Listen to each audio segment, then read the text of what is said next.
To our channel. ఈ రోజు జరిగే టాస్క్ ఏదైతే ఉందో మనం ప్రోమో చూసాం కదా, చాలా చాలా ఇంపార్టెంట్ టాస్క్. ఎందుకంటే ఇందులో ఒక్కొక్కరికి ఒక్కొక్క పవర్ రాబోతుంది. అంటే టీమ్స్ కి ఏ టీం విన్ అయితే ఆ టీం కి. సో అక్కడ చూసారు కదా పవర్స్, ఏమేం పవర్స్ ఉన్నాయో, చాలా ఇంపార్టెంట్ పవర్స్ ఉన్నాయి అందులో. అండ్ ఆ టాస్క్ ఏంటి, ఏ ఏ టీంలో ఎవరెవరు ఉన్నారు, లీడర్స్ ఎవరు, అవన్నీ కూడా మాట్లాడుకుందాం. అండ్ మిడ్ నైట్ టాక్స్ మరీ పెద్దది లేదు కాబట్టి నేను ఈ ప్రోమోది అండ్ మిడ్ నైట్ టాక్స్ కలిపి ఇందులోనే చెప్పేస్తా. మిడ్ నైట్ టాక్ లో చూస్తే నాకు ఏమనిపించింది అంటే, దివ్య కెప్టెన్సీ టాస్క్ లో ఓకే సపోర్ట్ చేసిందమ్మా భరణికి, కాదంటలేదు.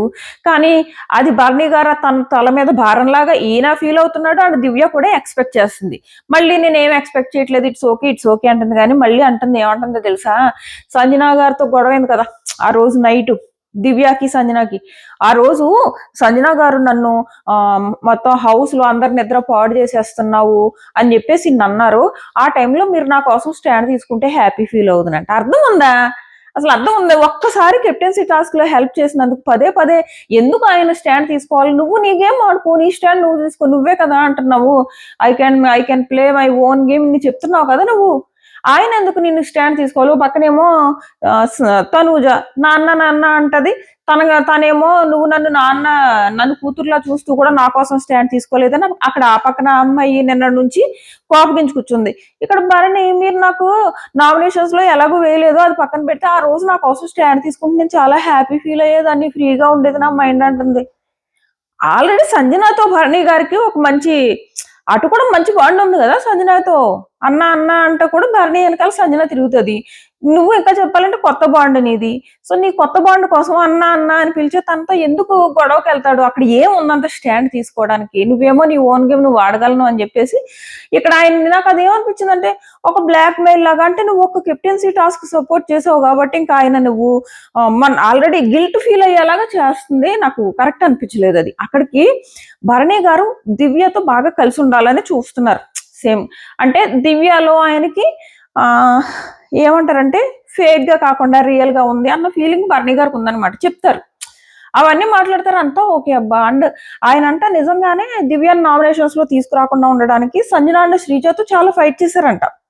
సో వీళ్ళ ముగ్గురిని డైరెక్ట్ నామినేషన్ కదా, ఆ ఫోన్ పట్టుకెళ్ళి అక్కడ పెట్టినప్పుడు డైరెక్ట్ నామినేషన్ కదా. సో వీళ్ళు ముగ్గురు డిస్కస్ చేసుకున్నప్పుడు సంజన అండ్ శ్రీజ ఒప్పుకోలేదంట. సంజన ఏమో తనకు దివ్య పట్టలేదు కాబట్టి ఒప్పుకోలేదు, శ్రీజ ఏమో ఓట్ బ్యాంక్, నేను నామినేషన్ లో ఉన్నాను కాబట్టి దివ్య కూడా నామినేషన్స్ లో ఉంటే నాకంటే తక్కువ ఓట్లు తనకు పడతాయి, నేను సేవ్ అవుతాను అన్న కాన్సెప్ట్ లో శ్రీజ. సో వీళ్ళిద్దరూ ఒప్పుకోలేదంటే, నేను చాలా ట్రై చేశానమ్మా, నిజంగా నమ్ము అని చెప్పేసి చెప్తున్నాడు. ఇన్ని చెప్పిన తర్వాత, ముందన్నా కూడా కాదు, ముందన్న నేను ఏమనుకోను, అప్పటికే చాలా డిస్కషన్ జరిగిన తర్వాత, అమ్మా ఇలాగా నాకు నీతో మాట్లాడాలని ఉంటదమ్మా. మళ్ళీ మనసులో ఏమని ఉంటదంటే, నేను ఏమన్నా నిన్ను డిస్టర్బ్ చేస్తున్నానని ఏమన్నా నువ్వు ఫీల్ అవుతున్నావేమో అని ఉంటదమ్మా. అంటే అవతల నుంచి, అయ్యో నేను మీతో మాట్లాడాలనుకుంటానండి, మీతో నాకు ఒక మంచి బాండ్ అలా వస్తుంది, నేను మీతో మాట్లాడాలనుకుంటున్నాను అంటే భరణి గారు అంటారు, అవునా అయితే పర్లేదు, నేనే ఏమన్నా నీ దగ్గరకు వస్తున్నానేమో, డిస్టర్బ్ చేస్తున్నానేమో అన్న ఫీలింగ్ లో ఉన్నాను అని అంటారనమాట. సో ఎలాగైతే తనుజాతో ఫస్ట్ లో ఒక మంచి బాండ్ పెట్టుకున్నారో అలాగే పెట్టుకోవాలనుకుంటున్నారు, నాకు నువ్వు చాలా రియల్ గా కనపడుతున్నావు. సో ఇలా చాలాసేపు వీళ్ళిద్దరు డిస్కషన్ జరుగుతుంది. అండ్ ఒక ఫేక్ పర్సన్ గురించి మాట్లాడతారు. లైవ్ చూసిన వాళ్ళు ఎవరికైనా అర్థమైందా, నేను ఎమ్మో గురించి అన్న అంటున్నాడా అని అనుకుంటున్నాను. తనుజ గురించి అయితే కాదని అనిపించింది. ఒక ఫేక్ బాండ్ ఉంది నాతో, అంటే నేను వాళ్ళతో జెన్యున్ గా ఉంటున్నా, బట్ వాళ్ళు మాత్రం నాతో ఫేక్ బాండ్ నడుపుతున్నారు. సో అని చెప్పేసి అని చెప్తూ, నేను ఫస్ట్ తనుజ అనుకున్నా ఫేక్ బాండ్ అని తనుజానికి అంటున్నాడా అని చెప్పేసి. బట్ కాదు, తనుజాని కాదు. ఎందుకంటే తన్ని మన టీంలోకి, నా టీంలోకి, భరణి గారి టీంలోకి తన్ని వస్తావా అంటే రాను అన్నాడు. అలాగా నాకు ఎమ్మో అంటున్నాడా అని అనిపించింది. నాకైతే క్లారిటీ లేదు, నాకు ఆ డౌట్. ఒకవేళ మీరు కనుక లైవ్ లో ఆ క్లిప్ చూసుకుంటుంటే అసలు భరణి గారు ఎవరిని ఫేక్ అన్నారు, తనతో ఎవరికి ఫేక్ రిలేషన్ అన్నారు అన్నది ఖచ్చితంగా కామెంట్ చేయండి. అండ్ అదే వాళ్ళు నాతో ఫేక్ గా ఉంటున్నారు, బట్ నేను వాళ్ళతో చాలా జెన్యున్ గా ఉంటున్నా. అండ్ వాళ్ళు కూడా ఖచ్చితంగా ఆలోచిస్తారు, ఈయనేంటి నాతో ఇంత జెన్యున్ గా ఉంటున్నాడు అని ఖచ్చితంగా వాళ్ళు ఫీల్ అవుతారు. ఎందుకంటే నేను వాళ్ళతో అంత జెన్యున్ గా ఉంటున్నాను. ఇలాగ 4 years నుంచి నేను సైలెంట్ గా ఉన్నా, ఎవరితో మాట్లాడను. 4 years నుంచి నేను మాట్లాడడం తగ్గించేసాను. అవతల వాళ్ళు మాట్లాడితే వెండమే నాకు వచ్చు. ఎప్పుడైనా మరీ అవసరం అయితే కానీ నేను మాట్లాడను. దీన్ని చూస్తే నాకు పంచుకోవాలనిపించింది అని చెప్పేసి దివ్యతో చెప్తాడనమాట. ఇలాగ నామినేషన్స్ లో నిన్ను కాపాడదాం అనుకున్నాను, సరే అమ్మ, ఒక కెప్టెన్సీ టాస్క్ హెల్ప్ చేసింది, దానికోసం ఈయన ఇంత భారం నెత్తి మీద పెట్టుకున్నాడు, ఆ బ్రిడ్జెస్ టాస్క్ లో హెల్ప్ చేయలేదన్న బాధ ఉంది ఈయనకి. దానికి తగ్గట్టు ఇప్పుడు ఇది ఇన్ని చెప్తున్న తర్వాత కూడా అక్కడ ఏమంటుంది తెలుసా, ఓకే నామినేషన్స్ లో సేవ్ చేయలేదు ఓకే, బట్ అక్కడ ఎప్పుడైతే సంజన అండ్ వర్సెస్ దివ్య గొడవ అయింది కదా, గొడవలు అంటే స్టాండ్ తీసుకోవాలంటే బర్నీ గారు ఎందుకు తీసుకుంటారు? అంత ఎక్స్పెక్టేషన్స్ ఎందుకు? నీ గేమ్ నువ్వు వాడుకోవచ్చు కదా. ఆయన ఏమన్నా మీ అందరికి స్టాండ్లు తీసుకోవడానికి వచ్చాడు ఆ హౌస్ లోకి? ఆయనకి తప్పు అనిపిస్తే తీసుకుంటాడబ్బా స్టాండ్.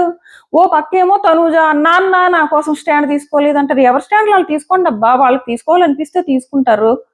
ఆయనకి ఎంత భారం నెత్తి మీద వేస్తున్నారు వీళ్ళు. ఆయనేమో ఎందుకో తెలీదు ఒక మంచి రిలేషన్ పెట్టుకోవాలి అని అనుకుంటున్నారు. అక్కడ తనతో కూతురు బాండ్, ఇక్కడ వీళ్ళది మాత్రం కూతురు బాండ్ కాదు, అలాంటిదే ఒక మంచి బాండ్ అన్నట్టు ఒక డిస్కషన్ అనమాట. ఫాదరు అని ఆ రిలేషన్ అయితే కాదు, అలాంటి రిలేషన్ అన్నట్టు వీళ్ళు మాట్లాడుకుంటారు.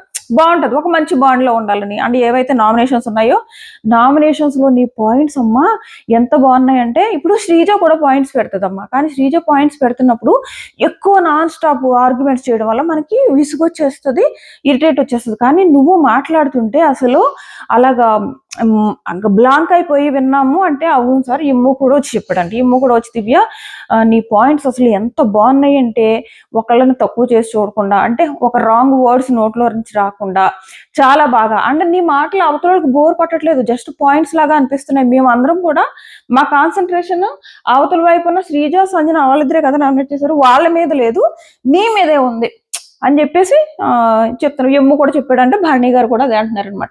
నాకు అసలు ఎవరి మీదకి వెళ్ళలేదమ్మా, నీ మీదకే వచ్చింది, అసలు నువ్వు ఇంత డైనమిక్ గా ఎలా ఉన్నావు అని అడిగితే మా మమ్మీ ఇంకా చాలా ఉంటుందా అని చెప్పేసి భరణి గారు చెప్తే చాలాసేపు ఈ డిస్కషన్ అంతా ఓకే అబ్బా, బట్ స్టాండ్ తీసుకోలేదని అడగడం ఆయనకేం పని లేదా? వీళ్ళందరికీ స్టాండ్లు తీసుకోవడానికి వచ్చాడా? ఎవరి స్టాండ్లు వాళ్ళు తీసుకోవచ్చు కదా, పాపం ఆయనకి తల మీద ఇంత బరువు ఎత్తేస్తున్నారు అన్నట్టు నాకు అనిపించింది అనమాట. ఆల్రెడీ ఆయన నోరిప్పి ఓపెన్ గానే గేమ్ ఆడడం స్టార్ట్ చేయట్లేదని మనం ఫీల్ అవుతుంటే, మధ్యలో ఈ స్టాండ్లు గోల్ ఒకటి అని అనిపించింది. సో అది చాలాసేపు నడిచింది. ఇంకోటి ఏం జరుగుతుందంటే, మళ్ళీ దివ్య ఇక్కడ బాధపడుతుంది. ఇది మాత్రం అర్థం ఉందనిపిస్తుంది. దివ్య ఎందుకు బాధపడుతుంది అంటే, సార్ నాకు అడ్వాంటేజెస్ వచ్చేసాయి అంటున్నారు, అలా ఎలా సార్? ఇప్పుడు అక్కడ కెప్టెన్సీ టాస్క్ ఉంది సార్, అక్కడ నన్ను ఎవరు సపోర్ట్ చేయలేదు కదా అంటది. కెప్టెన్సీ టాస్క్ లో నన్ను ఎవరు సపోర్ట్ చేయలేదు కదా, మరి అది నాకు డిసడ్వాంటేజే కదా, ఇంకా నన్ను ప్రతిసారి ఇలా వైల్డ్ కార్డ్ అని అంటే ఇంకా నాకు డిసడ్వాంటేజెసే కదా అని అంటది. సేమ్ ఇదే కోసం శ్రీజాను కూడా అడుగుతుంది, నువ్వు మరి అన్ని అడ్వాంటేజ్ అన్నావు, బట్ కెప్టెన్సీ టాస్క్ లో నన్నే ఫస్ట్ అవుట్ చేశారు కదా అంటే, అలా కాదు కదా, వేరే వాళ్ళని కూడా సపోర్ట్ చేయలేదు కదా అని చెప్పేసి శ్రీజ అంటది. సో అది అవుతుంది. నెక్స్ట్ దివ్య సంజన మాట్లాడుకుంటారు. సో సంజన ఏంటంటే, ఎవరితో అయినా గొడవ పెట్టుకుంటే ఆ తర్వాత వాళ్ళతో కలవడానికి ట్రై చేస్తుంది, లేదనుకో ఇంకా వాళ్ళు కనుక చెప్పిన మాట అయినకపోతే ఇంకా ఫుల్ ఇంకా ఒక రేంజ్ లో వాళ్ళని ఆడుకోవడానికి కూడా రెడీగా ఉంటుంది. సో ఇక్కడ దివ్యాన్ని కలుపుకోవడానికి ట్రై చేస్తుంది, ఎవరినైనా కానీ. ఫ్లోరాన్ కూడా ఫస్ట్ కలుపుకోవడానికి ట్రై చేసింది, ఫస్ట్ కలవకపోతే రివర్స్ అవ్వడానికి ట్రై చేసింది, ఆ తర్వాత మళ్ళీ ఫ్లోరా కలిసిన తర్వాత ఫ్రెండ్స్ అయిపోయారు. సేమ్ ఇప్పుడు దివ్యాన్ని కూడా దగ్గరకు వచ్చి, నీ మీద నాకేం లేదు, సో ఇలాగా మేము వాళ్ళంట కిచెన్ సీక్రెట్స్ అంట. సీక్రెట్స్ ఏంటి? వీళ్ళ టెనెంట్స్ ఫుడ్ అనుకుంటా, టెనెంట్స్ ఫుడ్ పట్టుకెళ్ళి మిగిలిన ఫుడ్ ఆ స్టోర్ రూమ్ లో పెట్టకుండా అది వీళ్ళ వంటల్లో వాడేసుకుంటారంట, ఆ పప్పులు అవన్నీ వీళ్ళ దాంట్లో వాడేసుకుంటారంట. అవి అందరికీ కూడా తెలియదంట, ఓనర్స్ అందరికీ, మాలో కొంతమంది సీక్రెట్స్ అమ్మ, సో ఇవి ఇలాగే ఉంచో సీక్రెట్స్.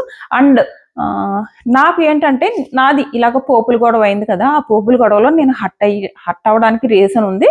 ఇలాగా అది నేను అడిగింది కొంచెం పోపు, దాన్ని ఇష్యూని లాగదీసేటప్పటికి నాకు బాధేసింది అని చెప్పి దివ్యాకి చెప్తుంది. ఓకే ఐ కెన్ అండర్స్టాండ్ అంటది. అండ్ అలాంటి ప్రాబ్లం, నాకు వచ్చిన ప్రాబ్లం వేరే వాళ్ళకి రాకూడదు. సో నేను ఫుడ్ మానిటర్ కాబట్టి నేను ఏదైతే ప్రాబ్లం ఫేస్ చేశానో అలాంటి ప్రాబ్లం వేరే వాళ్ళకి రాకుండా చూసుకో, నేనైతే అడ్డు చెప్పను అన్నట్టు సంజన చెప్తుంది అనమాట దివ్యకి. అండ్ దివ్య ఏమంటదంటే, మీకు కనుక నాతో ఏమైనా వండించుకు తినాలనిపిస్తే వండించుకోండి, నేను హ్యాపీగా వండి పెడతా. సో వీళ్ళిద్దరి మధ్య ఒక మంచి డిస్కషన్ జరుగుతుంది అనమాట. సో ఈ డిస్కషన్ జరుగుతుంది, బాగానే ట్రై చేస్తుంది. పాపం సంజనలో ఉన్న ఒకే ఒక మైనస్ పాయింట్ ఏంటంటే, బాగా నోరు జారుతుంది. ఆవిడకి చెప్పాలంటే ఫీడ్బ్యాక్ అందరికి వచ్చింది అబ్బా, ఇద్దరికి రాలేదు, ఒకళ్ళు సంజన, ఒకళ్ళు తనూజ, వీళ్ళిద్దరికి ఫీడ్బ్యాక్ చాలా తక్కువ వచ్చింది. ఒకటి తనూజకి ఊరికే ప్రతి వాళ్ళ మీద కొంచెం అరుపులు తగ్గించుకో అన్నదే తనూజకి రావాల్సిన ఫీడ్బ్యాక్, అది ఇంకొకసారి రావాలి.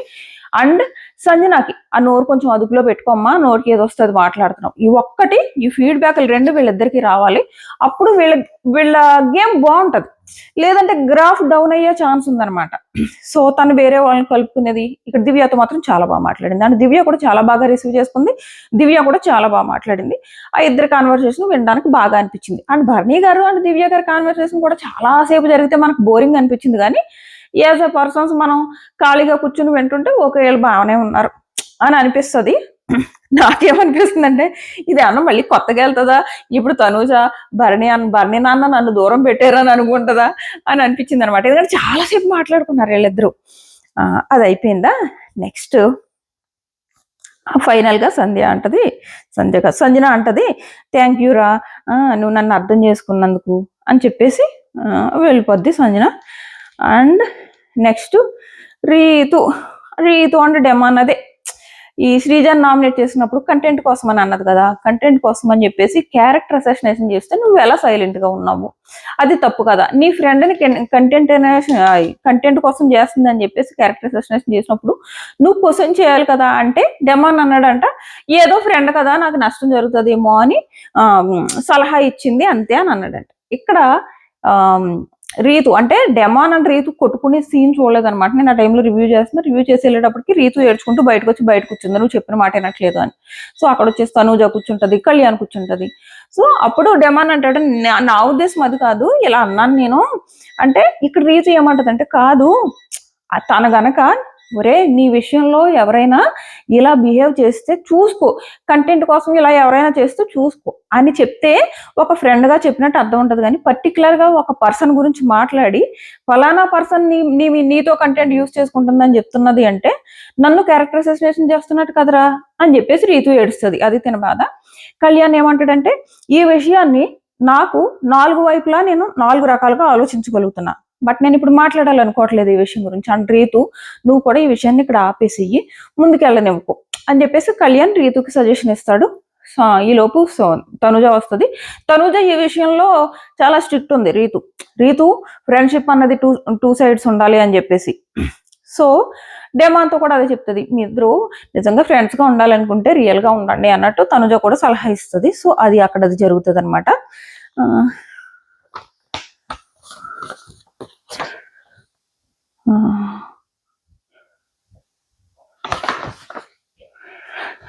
నెక్స్ట్ వచ్చేసి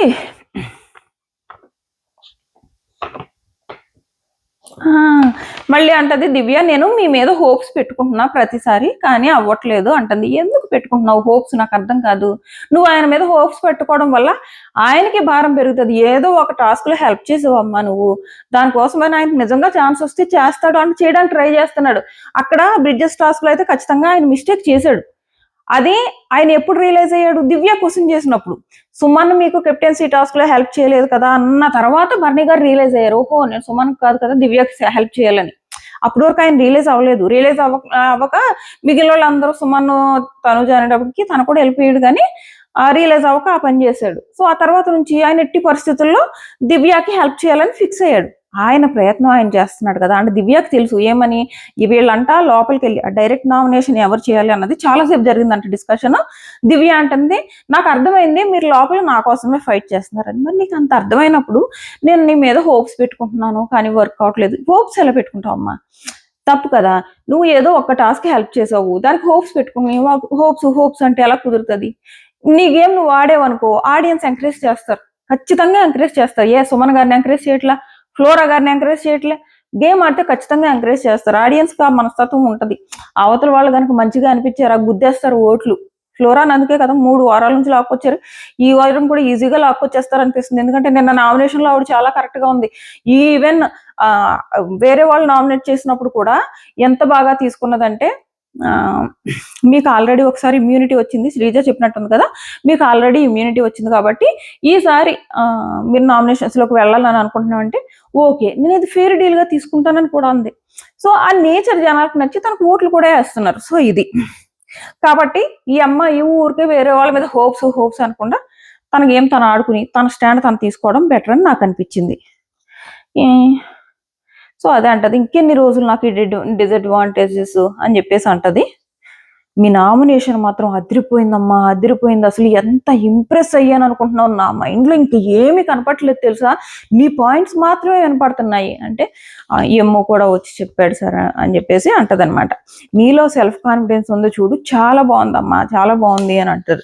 ఆ పాయింట్ టు పాయింట్ మాట్లాడడం కానీ, మాట దొరలకుండా మాట్లాడడం కానీ చాలా బాగుందమ్మా. ఐ స్వేర్ నా ప్రమాణం చేసి చెప్తున్నా, నా ఫోకస్ నీ మీద తప్ప ఇంకెక్కడా లేదు, అంత లీనమైపోయాను నువ్వు చేస్తున్న ఫైట్ తో, ఖచ్చితంగా ఆడియన్స్ లోకి ఇలా మంచిగా వెళ్తుంది అన్నట్టు చెప్తారనమాట.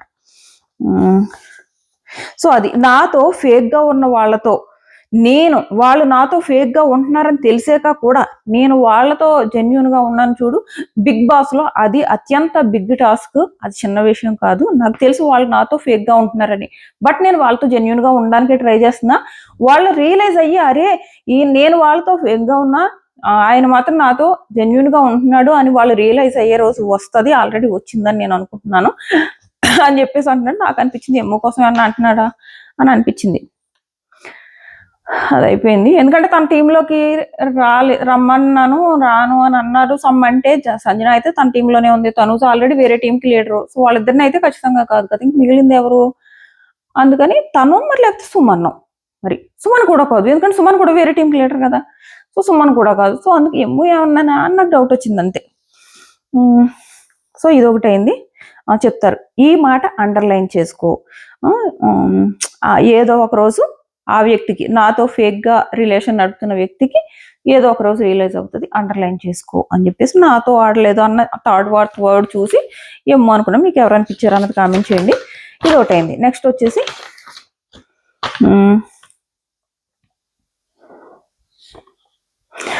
దివ్య, నీకోసం నేను చాలా చదివానమ్మా, నేను చాలా అర్థం చేసుకుంటున్నానంటే, ఇంత చదివాను అంటున్నారు కదా, కొంచెం నేను ఏం నెగిటివ్స్ చేస్తున్నాను ఇక్కడ చెప్పండి అంటే, అలా ఏం లేదమ్మా అంటే, అదిగో చూడు మీరు అన్ని చదివాను అంటున్నారు, బట్ నేను ఏం నెగిటివ్స్ చేస్తున్నానో చెప్పట్లేదు అని చెప్పేసి అంటది. సో అది. నెక్స్ట్ వచ్చేసి ఇంకోటి జరుగుతుంది, ఇది యాక్చువల్గా మనకి ఎపిసోడ్లో చూపించలేదు, లైవ్లో జరుగుతుంది. అదేంటంటే రీతు ఏడుస్తుంది ఎప్పుడు, పాపం ఈ సిల్లీ పాయింట్స్తో నామినేట్ చేశారు కదా, నామినేట్ చేసినప్పుడు అండ్ ఈ డెమోన్ది ఈ కంటెంట్ అన్న వర్డ్ వచ్చింది కదా, దానికోసం బాధపడుతుంటే వచ్చి అమ్మా నేను ఒక మాట చెప్తున్నా, నీ మంచి కోసం చెప్తున్నా, నీవు ఏది కరెక్ట్ అనుకుంటే అలా ఉండు, ఎవరో ఏదో అన్నారని ఫీల్ అవ్వకు, నీకు పలానది కరెక్ట్ అనిపిస్తుంది కదా, కళ్ళు మూసుకో, ఆలోచించుకో, నువ్వు చేస్తున్నది కరెక్ట్ అనిపిస్తుందా, కరెక్ట్ అనిపిస్తుంటే అదే ఫాలో అవ్వు. అంటే నాది కరెక్ట్ అనిపిస్తుంది అని అంటే అంతే కదా, కరెక్ట్ అనిపిస్తుంది, నీకు వేరే పట్టించుకో, అలాగే ఉండు అని చెప్పేసి, ఇంకా యాడవకు అని చెప్పేసి అక్కడ కూడా చెప్పి వెళ్తారనమాట. అదొకటి అవుతుంది. సో ఇప్పుడు టాస్క్ దగ్గరికి వద్దాం. ఈ టాస్క్ మాత్రం మామూలు టాస్క్ కాదు, అంత సింపుల్ టాస్క్ సింపుల్ అవ్వచ్చు, సింపుల్ ఏం కాదు, చూస్తున్నా కదా ఒకరి మీద ఒకరు పడిపోయారు. ఆ టాస్క్ నుంచి వచ్చే పవర్స్ చాలా పెద్దవి. ఈ కెప్టెన్సీ కంటెండర్స్ చిన్నదనుకోవచ్చు, దానికంటే పెద్ద చెప్తా ఉండండి.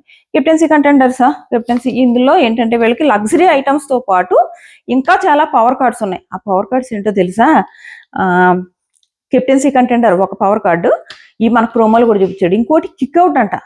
ఈ కిక్అవుట్ అన్నది ఏ రకంగా యూజ్ చేస్తాడు, ఒకవేళ కెప్టెన్సీ కంటెండర్స్ నుంచి కిక్అవుట్ అయితే ఓకే, వీళ్ళనే కెప్టెన్సీ నుంచి మీ టీం అందరూ కలిసి కిక్అవుట్ చేయాలి. ఆ పవర్ అయితే ఓకే, కొంపు తీసి ఇది కనుక పట్టుకెళ్ళి ఈ పవర్ దాచుకోండి అమ్మా, మీరు దాచుకుని ఎవరినైనా డైరెక్ట్ నామినేషన్ కి యూజ్ చేసుకోండి అన్నారు అనుకో, చాలా బిగ్ పవర్ అయిపోద్ది కదా. హౌస్ నుంచి బయటకు వెళ్ళిపోవడానికి నామినేషన్ కి యూజ్ చేసుకోండి, ఈ పవర్ మీరు పట్టుకెళ్ళి దాచుకుని అంటే ఆ పవర్ కార్డ్స్. సో అది అలాగా అనరు అని అనిపిస్తుంది. అలా అనకుండా వాళ్ళ టీమే అవతల టీంలోంచి విన్ అయిన టీం కనుక ఈ కిక్అవుట్ పవర్ కార్డు వస్తే వాళ్ళు ఏమైనా మిగిలిన వాళ్ళలోంచి ఒక కెప్టెన్సీ కంటెండర్ని అవుట్ చేయొచ్చు, మేబీ అది కిక్అవుట్ అయి ఉండొచ్చు. అలా కాకుండా నామినేషన్స్ లింక్ పెడితే మాత్రం చాలా పెద్ద పవర్ అవుతుంది అని అనిపించింది ఈ కిక్అవుట్. సో అది. నెక్స్ట్ ఇంకో కార్డు ఏంటంటే కంటెండర్. వీళ్ళు నాకు తెలిసి ఒకళ్ళేమో లేదా టీం మొత్తాన్నో కెప్టెన్సీ కంటెండర్ వస్తుంది ఒక పవర్ కార్డుకి, ఒక పవర్ కార్డు ఏమో కిక్అవుట్, ఇంకో పవర్ కార్డుకి ఏమో మటన్ వస్తుంది, ఇంకో పవర్ కార్డుకి ఏమో లగ్జరీ ఫుడ్. సో ఇలాగ 4 కార్డ్స్ ఉన్నాయి. అండ్ వీళ్ళ టాస్క్ వచ్చేసి ఏంటంటే, పైన ఒక నెట్లో కలర్ బాల్స్ వేశారు, కింద నుంచి ఒక వాళ్ళకి కర్ర లాంటిది ఇచ్చారు కదా, అది ఇలాగ పొడుస్తూ అందులో ఉన్న బాల్స్ బయటకు పడేలాగా చేసుకోవాలి. చేసుకున్న తర్వాత టీమ్స్ ఎవరెవరో చెప్తా, వాళ్ళు ఆ బాల్స్ తెచ్చుకుని ఇక్కడ వీళ్ళ బుట్టల్లో వేసుకోవాలి. కాకపోతే ఎమ్ము బుట్ట వచ్చేసి రెడ్ బుట్ట ప్రోమోలో చూస్తే, కానీ తను వేస్తున్నదేమో బ్లూ బాల్స్, అంటే వాళ్ళ కలర్ కాకుండా వేరే కలర్ వేసుకోవాలనుకుంటా. అలా ఎమ్ము పట్టుకెళ్ళి తన దగ్గర ఉన్న బుట్ట రెడ్ బుట్ట కదా, రెడ్ బుట్టలో బ్లూ వేస్తున్నాడంటే వాళ్ళ కలర్స్ ఏమైనా వేసుకోకూడదా అని డౌట్ వచ్చింది అక్కడ చూస్తే. ఒకసారి టీమ్స్ గురించి చెప్తా. టీమ్స్ ఏంటంటే 4 టీమ్స్. సంచాలక్ ఎవరు తెలుసా? మళ్ళీ డెమానే సంచాలక్ అంట. సో టీమ్స్ వచ్చేసి ఫ్లోరా, ఎమ్ము, కళ్యాణ్. వీళ్ళ ముగ్గురికి లీడర్ వచ్చేసి ఫ్లోరా. అండ్ నెక్స్ట్ టీం వచ్చేసి సంజన, రాము, సుమన్. వీళ్ళ ముగ్గురికి లీడర్ వచ్చేసి సంజన. మొత్తం టీమ్స్ ఇంతకు ముందు ఏవైతే నామినేషన్స్ టీమ్స్ ఉన్నాయో ఆ టీమ్స్ కి ఈ టీమ్స్ కి సంబంధం లేదనమాట, మారిపోయాయి మొత్తం. ఒక్కొక్కరు ఉన్నారు కొంతమంది. నెక్స్ట్ వచ్చేసి హరీష్ గారి టీము. హరీష్, తనూజ, రీతు. వీళ్ళకి లీడర్ వచ్చేసి హరీష్ గారు. నెక్స్ట్ టీం వచ్చేసి భరణి, శ్రీజ, దివ్య. వీళ్ళ టీం లీడర్ వచ్చేసి భరణి గారు. సో ఇవన్నమాట ఈ టీమ్స్. ఆ బాల్స్, ఆ కింద పడిన బాల్స్ పట్టుకెళ్ళి వాళ్ళ దాంట్లో వేసుకోవడానికి ట్రై చేయడం, వేరే వాళ్ళు పీక్కుని ఓ రేంజ్ లో కొట్టుకుంటారు. ఫిజికల్ అవుతుంది, రచ్చ అవుతుంది అనిపిస్తుంది, మనం ఆ ప్రోమో చూస్తేనే అర్థం అవుతుంది. సో ఇది. సో మీరైతే ఎవరికి మీరు ఓటేస్తున్నారు అన్నది ఖచ్చితంగా కామెంట్ చేయండి. అలాగే ఎవరు ఎలిమినేట్ అయిపోవాలనుకుంటున్నారు, అలాగే నామినేషన్స్ లో మీ సపోర్ట్ ఎవరికి, దివ్య వర్సెస్ శ్రీజలో కానివ్వండి, సంజన వర్సెస్ దివ్యలో కానివ్వండి, రీతు వర్సెస్ అవతల ఎవరు, రీతు వర్సెస్ సుమన్ కానివ్వండి, మీ సపోర్ట్ ఎవరికన్నది కామెంట్ చేయండి. అండ్ నేను voting results, opening trends already పెట్టా కదా, ఇప్పుడు మార్నింగ్ ఎలా ఉన్నాయి అన్నది నా నెక్స్ట్ వీడియోలో పెడతా మన ఛానల్. అండ్ వేరే ఛానల్లో పెడుతున్నా. ప్రస్తుతానికి అయితే ఓటింగ్ రిజల్ట్స్ ఇందులో పెట్టొద్దులే, అందులో పెడదామని చెప్పేసి. ఓటింగ్ కి వేరే డిఫరెంట్ వాళ్ళు కూడా ఓన్లీ ఓటింగ్ చూసే వాళ్ళు ఉంటారు. సో అందుకని అందులో ట్రై చేస్తున్నా. ప్రస్తుతానికి కొన్ని రోజులు ట్రై చేద్దాం అందులో. సో మీరు కూడా అందులో చూడండి. Tata bye by. నేను కమ్యూనిటీ పోస్ట్ లో అది పెడతాను నేనే. బై.